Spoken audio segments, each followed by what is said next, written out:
سب لوگوں کا شام کی طرف ہجرت کر جانا۔ شام کے نام کا اطلاق آج کے سیریا اور اس کے پڑوسی ممالک لبنان، اردن اور فلسطین پر ہوتا ہے۔ شام سرزمین حشر و نشر ہے۔ اس سرزمین سے بہت سے انبیاء کا ظہور ہوا۔ شام اور اہل شام کی ایک خاص قدر و منزلت ہے۔ نبی کریم صلی اللہ علیہ وآلہ وسلم نے فرمایا، جب شام والوں میں بگاڑ آ جائے گا تو تم میں کوئی بھلائی نہ رہے گی۔ میری امت کا ایک گروہ قیامت تک فتح یاب رہے گا۔ انہیں رسوا کرنے والا انہیں کوئی نقصان نہیں پہنچا سکے گا۔ یہی وجہ ہے کہ نبی کریم صلی اللہ علیہ وآلہ وسلم نے شام میں رہائش اختیار کرنے کی وصیت فرمائی ہے، اس لیے کہ قیامت کے قریب شام اہل اسلام کا مضبوط گڑھ اور مرکز ہوگا۔ حضرت ابو درداء رضی اللہ تعالیٰ عنہ بیان کرتے ہیں کہ رسول اللہ صلی اللہ علیہ وآلہ وسلم نے فرمایا،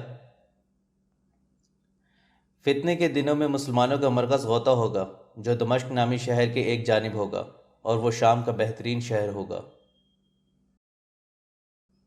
نبی کریم صلی اللہ علیہ وآلہ وسلم نے ملک شام میں رہائش اختیار کرنے کی ترغیب اس لیے دلائی ہے کہ یہ سرزمین محشر اور مومنوں کا مرکز ہے۔ ایک صحابی نے رسول اللہ صلی اللہ علیہ وآلہ وسلم سے مشورہ طلب کیا کہ وہ کس علاقے کی طرف ہجرت کرے اور رہائش اختیار کرے، تو نبی کریم صلی اللہ علیہ وآلہ وسلم نے شام کی طرف ہجرت کرنے اور وہاں رہنے کا مشورہ دیا۔ حضرت بحث بن حکیم اپنے والد سے اور وہ ان کے دادا سے روایت کرتے ہیں کہ انہوں نے کہا، میں نے عرض کی، یا رسول اللہ، آپ مجھے کس جگہ رہنے کا حکم فرماتے ہیں؟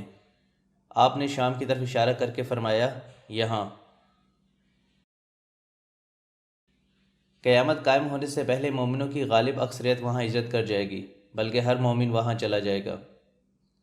حضرت عبداللہ بن عمرو رضی اللہ تعالیٰ عنہ کہتے ہیں، ایک ایسا زمانہ آئے گا کہ ہر مومن شام میں چلا جائے گا۔